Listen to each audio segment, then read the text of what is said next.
jenis gangguan mental yang dialami anaknya, gejalanya, pemicunya, dan pilihan perawatannya. Terus, pengetahuan ini dapat membantu menumbuhkan empati anak dan mental anak sebagai kekurangan pribadinya. Seperti itu, Miss Nop. Mungkin jawaban kami.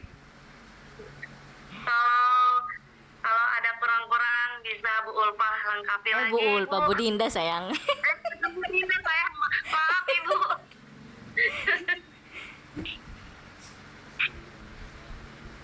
Oke, sudah terjawab. Iya, terima kasih Mama. Sama Miss Nop. Sama Miss Nop, maaf kalau belum memuaskan jawabannya dari kami. Iya, siap. Ya, pertanyaan yang kedua, bagaimana cara mengembalikan fokus anak kan kembali? Tadi pertanyaan dari Kak Alpi. Iya, betul. Ya, dengan cara berikan anak waktu beristirahat yang cukup. Kalau enggak, kita nyanyi. Nyanyi Breaking dulu. ice breaking. Kasih ice breaking, permainan sebentar, lingkungan yang tenang. Ice breakingnya nyanyi apa Bu Yuyun? Nyapa yo. Ini kalau di kepala nyanyinya apa? kalau aku sih nyanyinya gini. Ada yang belum baik, ada yang belum baik. Itu terusnya sebut tuh nama anaknya. Nanti dia ngelihat ke kita, jadi fokus lagi. Kalau misalnya gak tertarik juga gimana? Kalau misalnya anaknya beneran gak tertarik juga gimana? Kayak cuek aja gitu? Cuek aja? Iya. Cari permainan yang menarik buat dia. Oke. Tapi kalau di tempat saya selalu nyanyi kayak gitu. Ada yang belum baik, ada yang belum baik. Astagfirullah, misalnya namanya Fahmi belum baik, Fahmi belum baik. Astagfirullah. Itu biasanya anak terfokus ke kita karena dia malu mungkin. Begitu, Kak Alpi. Oke, Bu, terima kasih. Sama-sama. Kakak Buyun.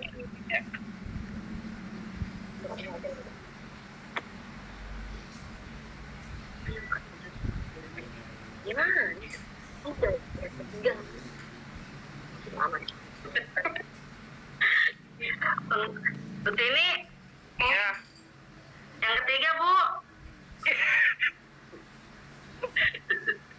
Kenapa sering lempar-lempar gitu di atas jawab? Dari Kais. Ya. Gangguan anak yang menarik diri dari lingkungan sosialnya. Bagaimana cara menanganinya? Kalau saya di sini biasanya menciptakan ruang belajar yang disediakan dari sudut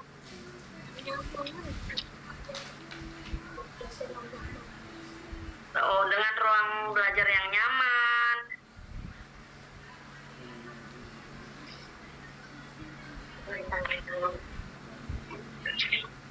Jadi prioritas kita kebutuhan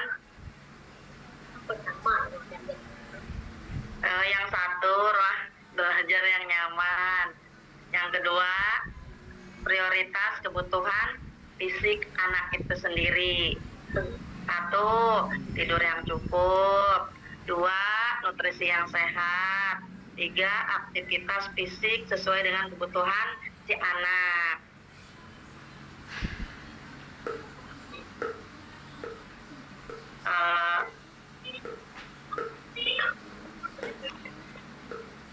Kayaknya cuma seperti itu aja jawabannya Kais dari kita. Boleh saya tambahkan? Boleh. Ya, kata Kak Iis, bagaimana caranya anak itu mainnya sambat dia aja, misalnya temennya itu lagi gitu kan Kak Iis? Iya, bagaimana dia mau berbaur sama anak-anak yang lain gitu, nggak sama teman yang Sebagai guru diterapkannya begini Kak Iis, jangan pilih-pilih teman, semuanya sama. Kalau di tempat saya seperti itu, kan kita nyanyi di sini, di sana teman, jadi anak-anaknya semua berteman, nggak pilih-pilih teman gitu Kak Iis. Oke, terus boleh ditambahin lagi, kita dapat memberikan apresiasi dan motivasi terhadap anak tersebut.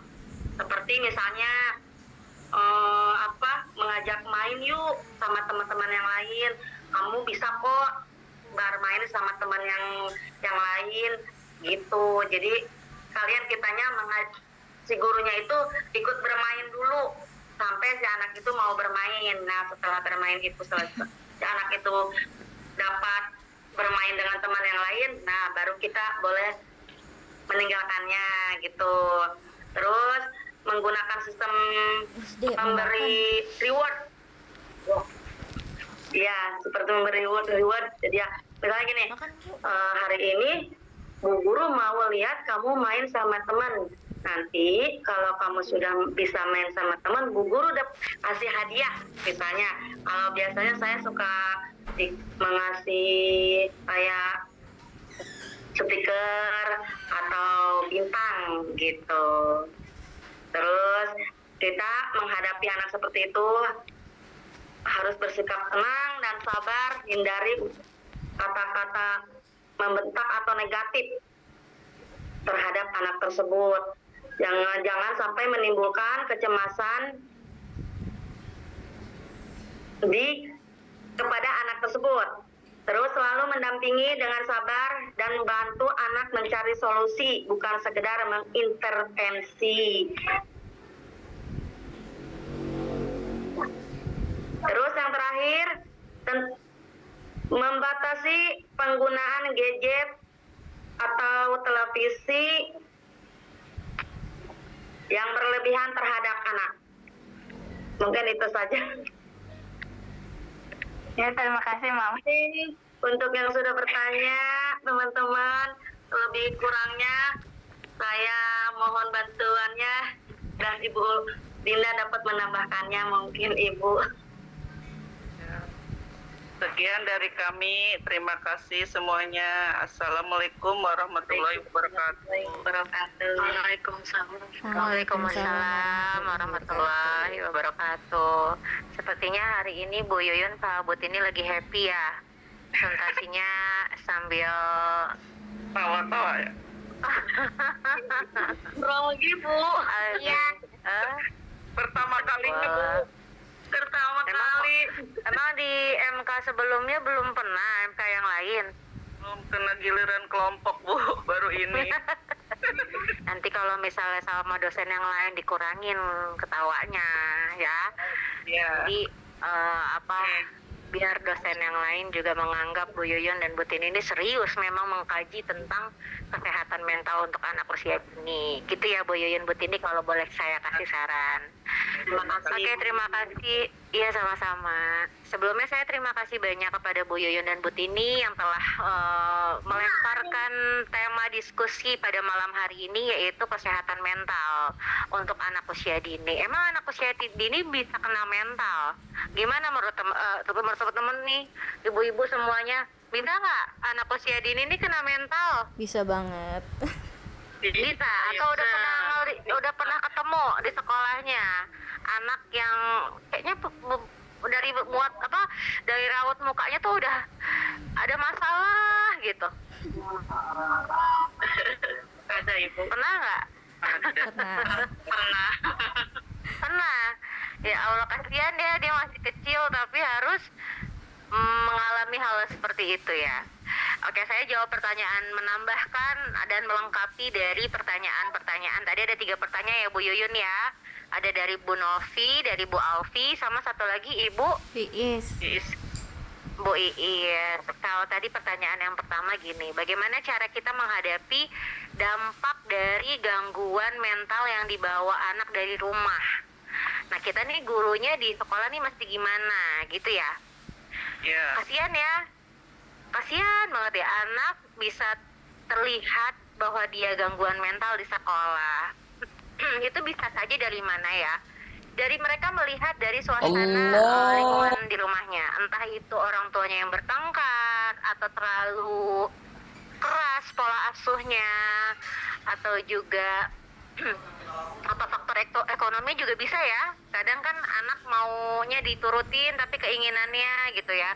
Namun kondisi yang memang ibaratnya kondisi yang tidak memungkinkan. Nah, ini kan ternyata berdampak pada gangguan mental anak di sekolah. Terus kita mesti gimana gitu kan? Yang pertama kita harus cari nyamannya anak. Nyamannya anak untuk datang ke sekolah dulu. Kalau sudah anak ternyata alhamdulillah nih sering masuk sekolah tanpa ada bolong absennya gitu kan, berarti dia udah mulai merasa sekolah ini adalah rumah kedua, dimana anak yang gelisah, tertekan gitu kan biasanya butuh kenyamanan. Nah, guru kita nih sebagai guru bisa memulai dengan memberikan sambutan yang hangat setiap pagi, kontak mata atau pelukan gitu ya. Bisa sebagai syarat tuh, kalau ibu-ibu pernah lihat ya di medsos gitu ya, sebelum masuk mau pilih tepuk, mau pilih tepuk tangan begini kan terus misalnya pakai dihantamkan gini gitu ya jarinya, atau dipeluk gitu kan ada ya. Kontak mata, kita bisa melihat kondisi anak itu fun, happy, sedih dari mana, dari matanya.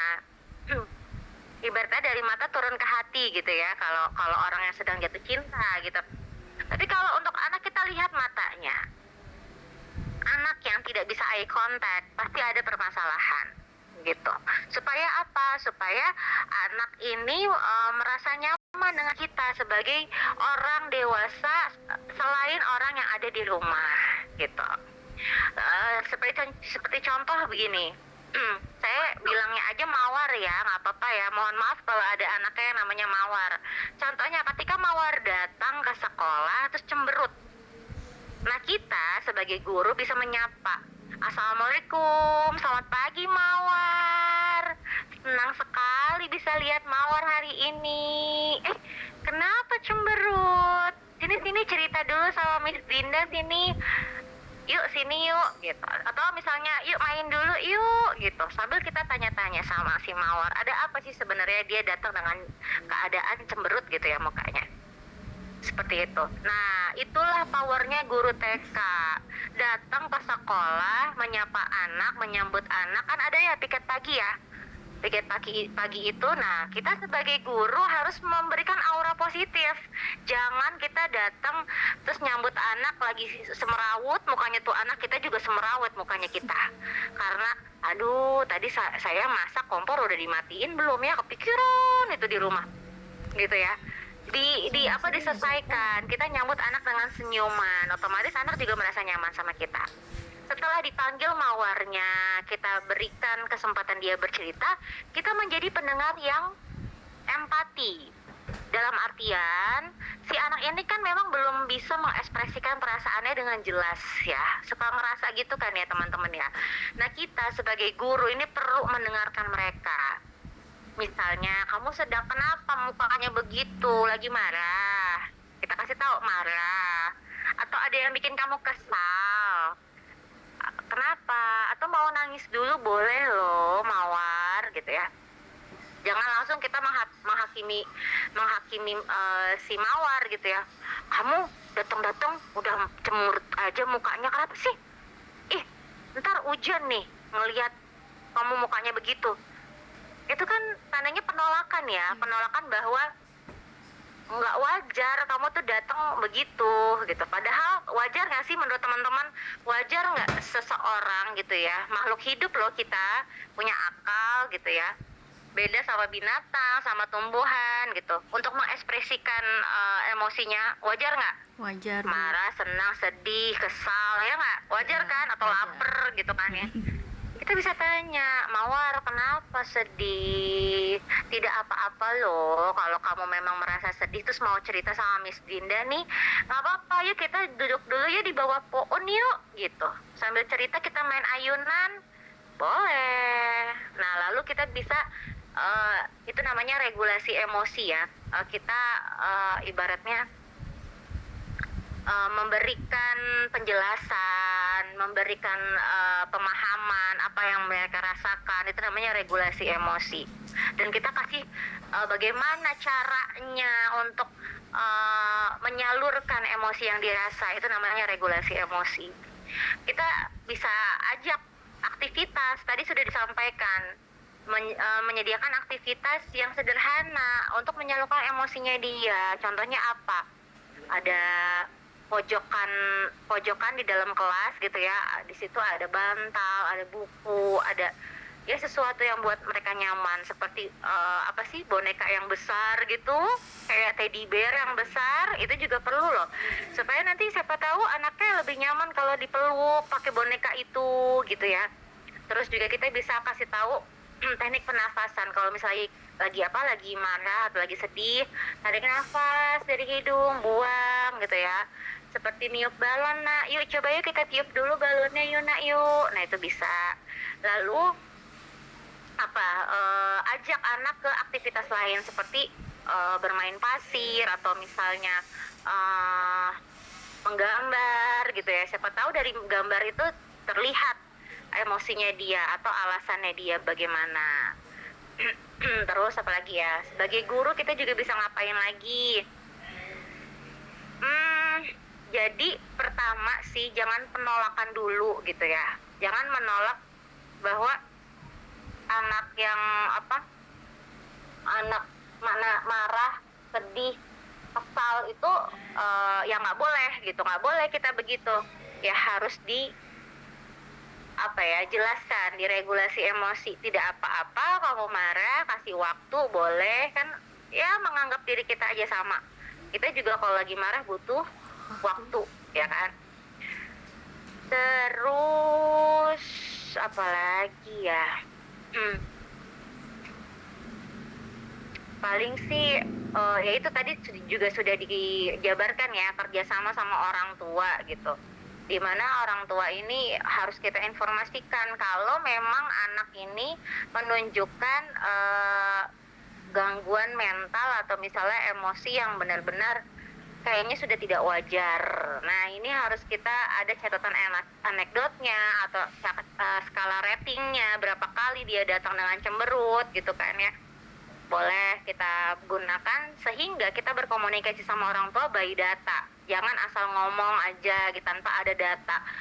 Siapin catatan anekdot ya, skala ratingnya gitu, udah berapa kali datang, nanti baru diberikan kepada orang tua. Manggilnya juga enak, Bapak, Ibu, setelah kami lakukan observasi kepada Ananda dari bulan Oktober sampai bulan November, kami sudah melihat Ananda datang ke sekolah dengan kondisi emosi yang mungkin unhappy gitu. Kalau di sini Miss Dinda lihat sudah 10 kali nih ayah bunda, sebenarnya ada masalah apa sih gitu.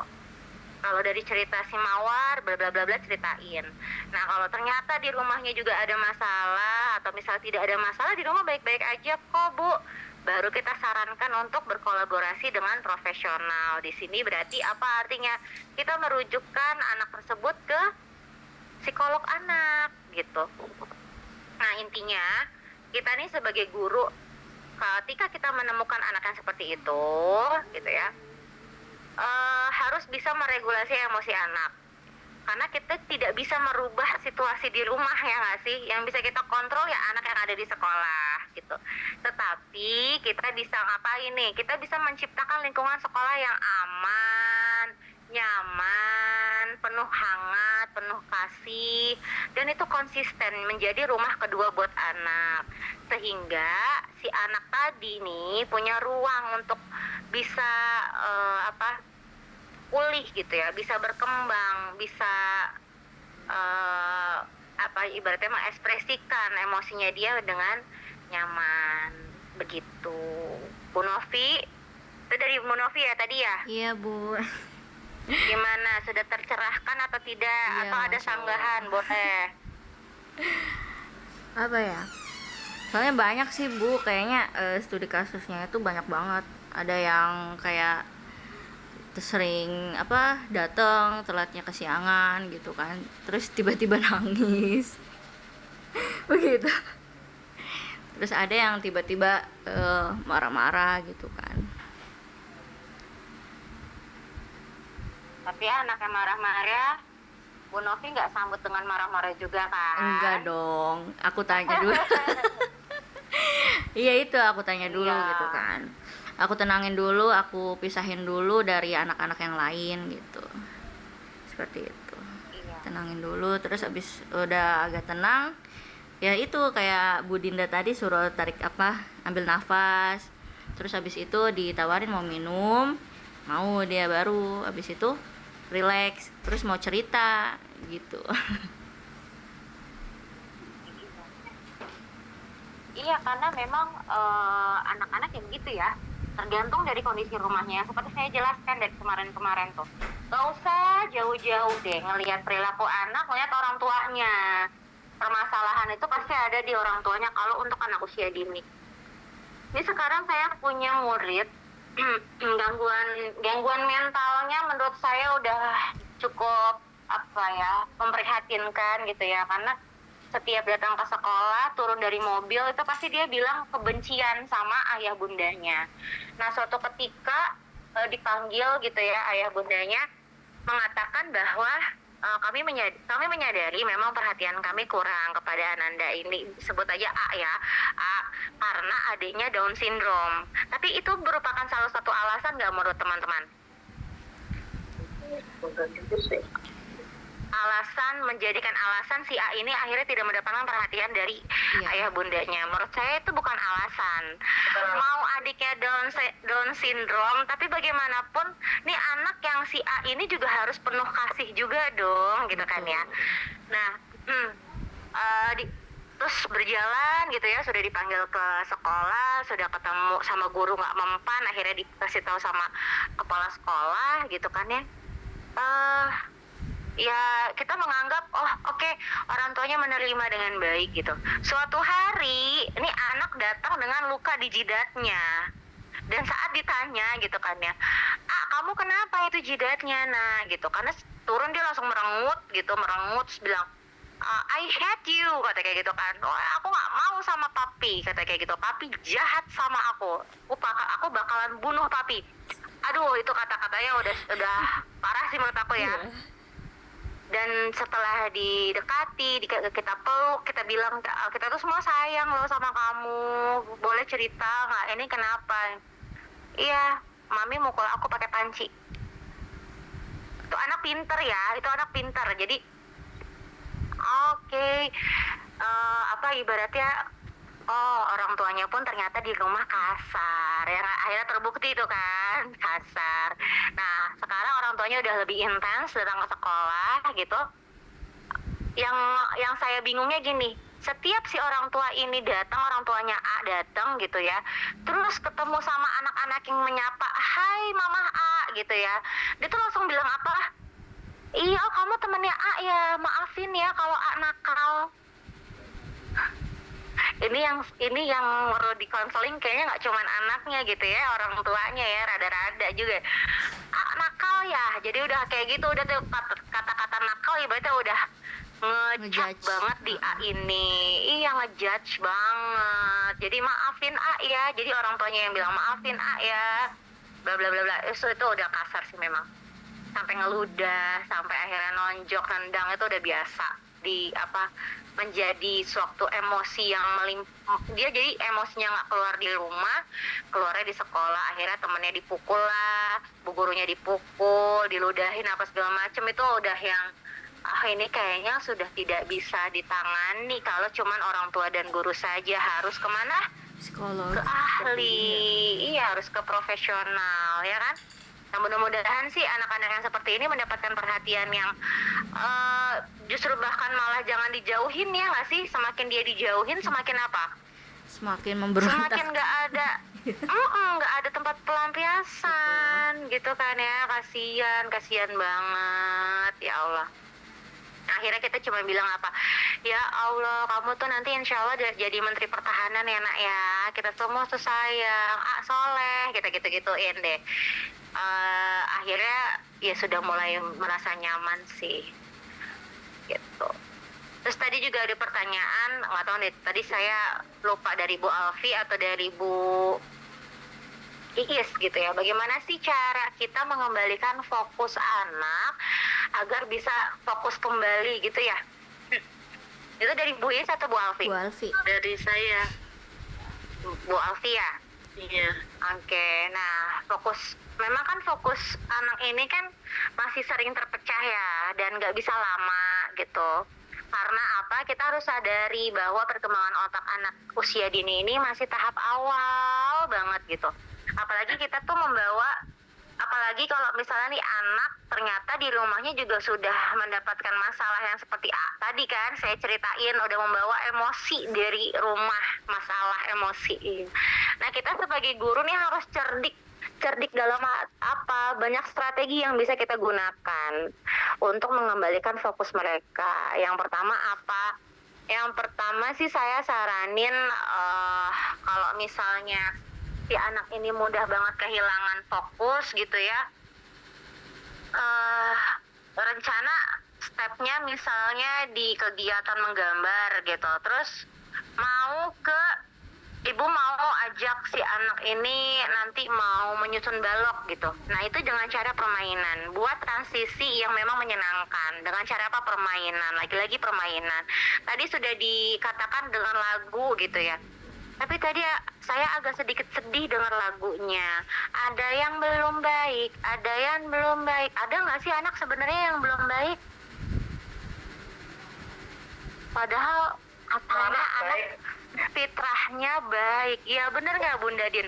Anak fitrahnya lahir baik gitu. Kalau misalnya kita bilang ada anak belum baik, ada anak belum baik, kita nge-judgment, Bu. Ganti lagunya, ayo buat lagu baru gitu ya. Pasti Misalnya katanya. Bu Tini ganti apa, coba kita ganti. Siapa yang sudah siap tepuk tangan, prok prok prok. Lebih indah nggak sih? Ibu mau nggak dicap nih? Saya bilang gini, ada yang masih ketawa, ada yang masih ketawa. Pasti kesinggung nggak sih? Singgung loh, ya nggak sih? Pasti kan. Nah begitupun anak. Jadi jangan judgement, kita ganti. Kalau bisa jangan sampai keluar kata negatif untuk anak usia dini, karena akan ngecap anak gitu ya. Nah kita cari, tadi lagunya soalnya udah bagus, cara tekniknya ibu nih, strateginya, salah satu strateginya adalah memberikan lagu gitu. Cara lagunya apa ya? Bener, kalau kau senang hati tepuk tangan, prok prok prok misal. Terus kalau misalnya yang lain misalnya apa, tepuk satu, yes gitu. Kenapa Bu Yuyun? Di sini senang bisa nggak? Nah boleh dong. Di sini senang, di kelas senang. Kita kadang kalau ibu guru TK mah kreatifnya kok spontan kalau menurut saya ya. Iya benar. Spontan bener. Kadang diganti-ganti lagunya, anak happy aja gitu kan ya. Terus misalnya gulung-gulung ya, tangan ke atas, tangan ke samping, diputar-putar, putar-putar, lebih cepat lagi putarannya. Lambat, cepat gitu. Tuh anak seneng tuh. Pegang kepala. Gitu. Itu kan melatih fokus juga ya. Nah, terus tiba-tiba nanti kita bilang, siapa yang jadi patung? Gitu. Patungnya berubah jadi duduk akhirnya. Nah, kalau sudah tenang, baru masuk kegiatan yang lain. Jadi, tekniknya tadi sudah bagus, salah satu strategi Ibu Tini dengan nyanyian, tapi nyanyiannya saya mungkin bisa kasih masukan kalau boleh ya, kata-katanya diganti gitu. Ya Bu, siap. Nah yang kedua, kita bisa berikan instruksi sederhana dan bertahap. Dalam artian kita nih jangan pernah memberikan instruksi kepada anak nih yang panjang, karena anak tuh nggak akan fokus Bu. anak akan lebih mudah fokus ketika diberikan stepnya tuh kecil, stepnya tuh pendek gitu ya. Contoh, kamu habis duduk, berdiri, terus ambil pensil, terus kembali lagi, terus kamu lari. Nah, tuh anak bingung tuh, masih belum bisa anak usia dini, apalagi kalau anak TKA, haheho, apalagi kalau mau bermain ya kan belum bisa. Nah, kasih step yang sederhana. Ayo kita ambil pensil dahulu. Sudah belum? Sudah diambil semuanya? Angkat coba. Misalnya kalau mau ngambil pensil, atau misalnya ambil origaminya dulu yang warna biru. Sudah semua biru, coba diangkat birunya. Semuanya tunjukkan ke Miss. Oke, good. Sekarang kalau sudah, kita lipat seperti ini. Ah, lipatnya coba deh lihat Miss Dinda deh. Kira-kira Miss Dinda lipatnya kalau seperti disalah-salahin gitu ya. Begini bener nggak ya? Terus kita pura-pura oneng gitu ya. Nggak bisa ngelipatnya, coba contohin lipatnya kayak gimana. Tuh anak seneng banget. Berasa anaknya paling pinter gitu dibandingin kita gitu ya. Itu anak bangga banget loh, walaupun cuma ngelipat origami kita salah-salahin. Terus kita juga bisa pakai alat bantuan seperti visual atau sensorik, dalam artian gambarnya pakai kartu gitu ya. Tapi saya sarankan kalau mau menggunakan kartu di anak usia dini, jangan kartu yang kecil-kecil, apalagi kalau di TKA atau kelompok bermain. Kalau KB besar, kalau bisa 1 HVS, kalau TKA sudah bisa setengah HVS gitu ya. Kalau TKB mungkin sudah lebih kecil lagi, oke gitu. Tapi kalau untuk kelompok bermain, kalau bisa yang aman. Tadi ya sensoriknya, alat mainnya yang sensoriknya aman harus kita perhatikan. Karena Bu, saya pernah punya murid emang obesitas. Terus pas saya deketin, kok dia nafasnya selalu bau ya. Selalu bau. Waktu itu saya lagi megang TKA. Selalu bau nafasnya. Saya informasikan ke orang tuanya gitu ya. Nggak tahu Miss, pileknya nggak sembuh-sembuh. Kalau pilek nggak sembuh-sembuh tuh harus hati-hati, karena akan membuat pendengarannya agak terganggu. Bisa jadi karena telinganya bolong gitu ya, sudah bolong, akhirnya flu-nya nggak selesai-selesai, itu bisa. Jadi harus hati-hati. Ternyata pas dibawa ke dokter THT, tahu nggak Bu? Di dalam hidungnya dia ada pion, tahu nggak pion? Pion yang main monopoli. Monopoli ya. Itu masuk ke dalam hidungnya dan itu sudah terbalut oleh daging, dan saya ditunjukkan, Miss, ini dari dia, ternyata ini udah lama udah terbalut dari daging.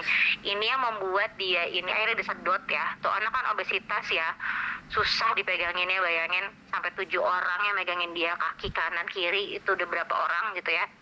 Disedotnya tuh pakai vakum di hidungnya. Keluarlah si pion itu, pionnya yang sudah terlilit oleh daging, dan saya ditunjukkan bahwa ini ternyata ada dari mungkin usianya dia kelompok bermain. Gitu. Ibu setelah dari itu akhirnya nafasnya dia sudah tidak bau lagi. Bayangin nggak kalau anak yang udah flu berat gitu ya, pasti ingusnya hijau kan, mengarah ke sinusitis. Nah itu tuh, aduh baunya kebayang lah ya, saya sampai mau mual nih sekarang nih ceritain begini. Dalam artian apa? Kita juga dalam memilih alat bantu visual atau simbolik ini harus yang memang aman, nyaman, dan ukurannya juga kita harus perhatikan gitu. Terus apalagi eye contact ini sangat perlu banget. Karena dari yang tadi saya jelasin, eye contact bisa melihat anak ini sedang mengalami apa gitu ya. Panggil dengan secara personal, dalam artian kita dekati, kita sentuh bahunya, kita tatap matanya, sebut namanya dengan suara yang lembut gitu ya. Mawar, lihat Bu Guru dulu deh sebentar ya gitu. Coba Miss Dinda nggak mau kalau Mawar masih belum lihat. Lihat dulu, tatap matanya, baru kita ajak komunikasi. Jangan pernah ajak komunikasi anak ketika anak tidak mau menatap mata kita. Karena tidak akan menjadi fokus apa yang kita berikan kepada anak tersebut. Insight-nya tidak bakalan dapat tuh anak. Jangan pernah ya. Terus yang selanjutnya mungkin kita bisa ngapain ya? Saat kita membutuhkan anak fokusnya lebih dari 10-15 menit, kita mungkin bisa kasih breaknya dulu. tiba-tiba nanti oke, udah dengar cerita panjang gitu ya, karena kita mau storytelling butuh 10 sampai 15 menit, tapi di tengah-tengah storytelling itu kita ajak anak untuk berdiri dulu. Ini ceritanya tentang si kancil misalnya. Wah, ternyata si kancil melompat, teman-teman. Yuk kita contohin yuk, melompat bagaimana ya lompatnya kancil. Ya, nanti oke, ternyata wah capek kancilnya melompat, sekarang kita duduk lagi yuk teman-teman yuk. Nah, kita lanjut ya ceritanya ya, begitu. Jadi harus kita kita selingi ya. Apa ya, mungkin itu saja sih kalau untuk menurut saya tambahan tentang bagaimana cara memulihkan fokus anak lagi. Jadi buat kegiatan itu menarik, beri instruksi yang singkat, libatkan si panca inderanya anak menggunakan visual dan alat yang sensorik gitu ya, dan kita bisa memberikan penguatan secara positif dengan nada yang lembut gitu. Kalau anak sedang emosi, kita nadanya lembut aja, jangan ikut-ikutan teriak-teriak juga. Nanti ibunya juga capek, udah emosi, akhirnya tuh ibu time out, udah aku nggak mau, ini akhirnya main tangan. Aduh, jangan sampai. Terus ada lagi tadi pertanyaan tentang anak yang menarik diri, yang dimana dia maunya mainnya akhirnya sama 2 anak atau sama satu grup aja gitu ya, ngegeng atau misalnya cuma sama satu anak aja gitu ya. Tadi dijelaskan didekatkan, ya saya setuju, didekatkan dengan anak yang lain. Gimana rasanya kita membangun rasa aman emosional bahwa main sama yang teman yang lain juga asik gitu ya. Kita kondisikan kelompok-kelompok gitu kan, kelompok-kelompok dengan teman-teman yang berbeda gitu. Terus kita juga bisa karena mungkin dia nggak mau berteman sama yang lain karena belum mencoba aja, ya nggak sih? Kadang kan begitu ya, ketika sudah dekat merasa nyaman, akhirnya dia baru deh tuh mau membaurkan diri anak gitu. Terus apalagi ya, kalau anak-anak yang cenderung menarik diri, kita deketinnya harus pelan-pelan, Bu, jangan dipaksa. Buat nyaman dulu anak-anak. Kita harus juga melibatkan anak ini juga ke kegiatan yang kolaboratif sama teman-teman yang lain. Kita juga harus terlibat. Dan kita harus jadi mediator untuk mereka. Dalam arti gini, saya punya nih sekarang anak namanya R. Ternyata usut diusut. Awalnya berawal dari curiga. Nih R kegiatan melompat 2 kaki melewati rintangan gak bisa. Nggak mau bergerak gitu kan ya. Kenapa? Udah nih anak pendiam gitu ya. Ini anak ada masalah nih kayaknya nih. Usut punya usut, saya panggil orang tuanya, dan orang tuanya baru saya tanya-tanya dulu ke anaknya. Saya tanya, kamu dianterin sama siapa? Sama mama. Suaranya kecil banget, Bu. Padahal hafalan suratnya tuh sudah sampai surat Al-Mutaffifin sekarang. Tapi suaranya kecil banget ketika bicara. Terus pas saya tanya, kamu diantar sama mama? Oh, sama mama sama papa juga. Dia diem. Wah, ini pasti ada masalah nih di rumahnya ya. Oke, terus sekali saya tanya. Terus kedua kali saya tanya lagi, sama jawabannya, nggak diantar sama papa. Papa, tapi ada di rumah, nak. Dia diem. Geleng-geleng. Oke, berarti papanya nggak ada. Berarti ada permasalahan nih, orang tuanya sama sesama orang tuanya. Akhirnya saya panggil orang tuanya, dan orang tuanya baru mengakui. Di TKA-nya ibu gurunya nggak akan detect, nggak pernah tahu. Saya tanya sama guru A-nya, nih orang tuanya pernah cerita nggak tentang hubungan pernikahannya? Nggak pernah. Oke, saya panggil, pas saya tanya, saya buka hati orang tuanya baru mengakui bahwa memang dari umur 2 tahun si R ini tidak ketemu lagi sama papanya. Karena status pernikahan saya menggantung. Nah loh, bermasalah ya sih orang tuanya. Saya akhirnya memberikan konseling. Kita menjadi mediator ya untuk anaknya, untuk orang tuanya. Kalau misalnya digantung begitu sudah bertahun-tahun, untuk apa dipertahankan? Akhirnya emosi ibu juga dirasakan oleh anak, ya nggak sih? Gitu. Akhirnya tuh ibunya menangis dan akhirnya berterima kasih. Mungkin ini doa yang Allah tunjukkan ke saya dibukakan omongan seperti ini sehingga saya mendapatkan teman untuk curhat. Jadi nggak jauh-jauh ya, ibu-ibu kalau anaknya bermasalah, pasti orang tuanya bermasalah, ujung-ujungnya tuh ibu minta curhat, cuma minta dideketin. gitu. Nah, tadi juga saya ulangin lagi, anak yang menarik diri juga kita harus hargai dengan memvalidasi, susah banget ngomong, memvalidasi dan menghargai perasaan anak. Kamu belum nyaman, nggak apa-apa. Kamu masih malu, kenapa? Coba cerita sama Miss. Kalau kamu malu, bisa Miss temenin dulu. Gitu. Itu juga apa ya, menjadi trik buat kita. Ciptakan juga kita suasana yang hangat, inklusif, kerja sama orang tua, jadi ya contohnya ya juga boleh. Nah, sampai akhirnya kita sebagai guru TK itu menyelami apa? Dunia anak, Bu. Saya tuh suka diketawain sama anak-anak. Anak TK ngetawain saya karena apa, dibilang, "Ih, Miss Dinda lucu. Miss Dinda kayak anak-anak." Ya emang apa emang saya anak dari bapak sama ibu saya ya kan. Tapi ketika kita menghadapi anak usia dini, memang kita harus memposisikan diri kita seperti fasilitator mereka. Kita bisa menjadi orang tua, kita bisa menjadi seorang ayah, kita bisa menjadi seorang ibu, tapi kita juga bisa menjadi teman baik untuk mereka sehingga mereka nyaman. Tiba-tiba meluk, itu merupakan salah satu gestur tubuh mereka bahwa mereka sudah merasa nyaman. Tiba-tiba nyapa gitu ya, itu juga datang langsung, Miss Dinda, langsung lari gitu kan ya, menganggap menganggap diri kita adalah merupakan favoritnya mereka. Kalau sudah seperti itu, wah, the best day, ibu-ibu semua menjadi guru. Itu. Bahkan cara kita mengajar pun kadang-kadang dibuat mainan sama mereka ya, Miss ya. Ya, Bu. Bunda Din jadinya kayak role model. Iya. Saya nggak ngerasa. Jadi itu kayaknya kalimat aku banget. Gitu. Kadang jadi cermin, ternyata aku seperti itu ya cara ngajar gitu. Yes, benar. Jadi kayaknya kita lucu gitu ya. Tapi nggak apa-apa, itu suatu kemajuan. Berarti kita disukai oleh anak-anak. Kita bisa mengambil hati mereka. Itu buat kalau menurut saya itu udah menjadi sukses mengambil hati anak usia dini. Karena Bu, tidak semua anak usia dini dan anak usia dini itu bisa merasakan mana yang tulus, mana yang enggak. Orang dewasa yang tulus dan orang dewasa yang tidak. Nah, itu yang saya suka.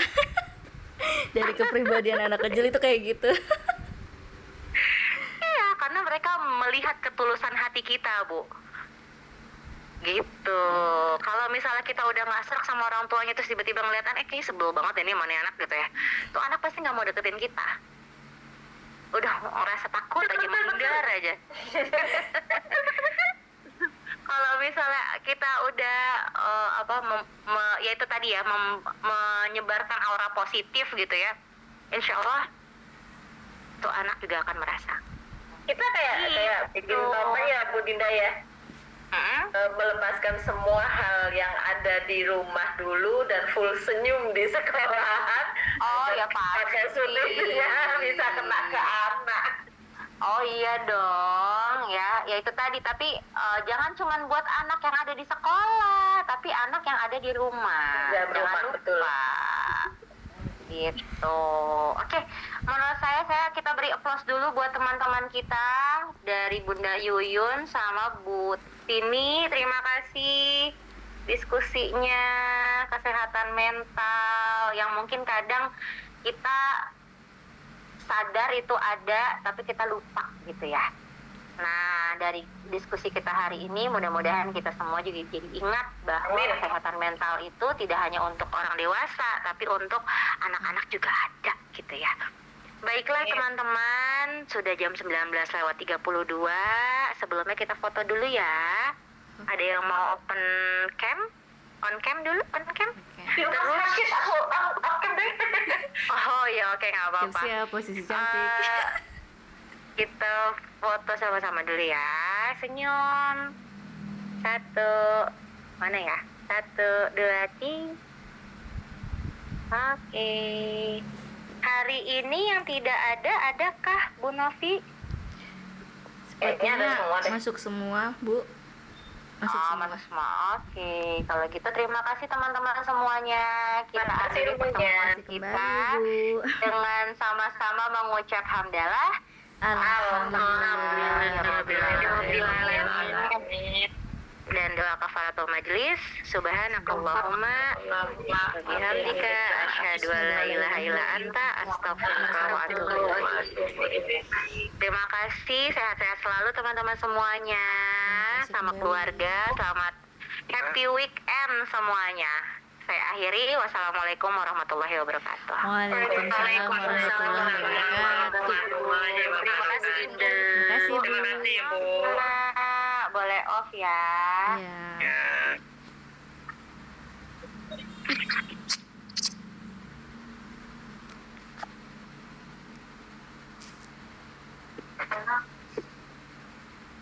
Miss Dap nggak jadi, besok nggak jadi ketemu. Ini kayaknya dia ngechat deh, anjay.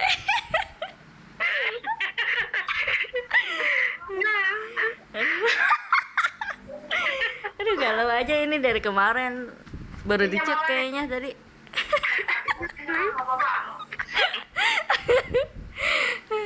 Misis tuh ngeliatin aja Misis.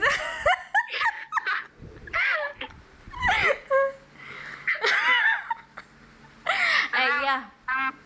Ada teman-teman itu tugasnya Pak Romdoni yang individu bukan PPT ya. Bukan. Iya, itu bukan catatan aja. Iya catatan. Catatan aja ya, Miss. Iya. Iya. Nanti Aku belum ngerjain lagi. di Mendeley ya saya. Di Mendeley. Itu nggak ngerti lagi itu apa.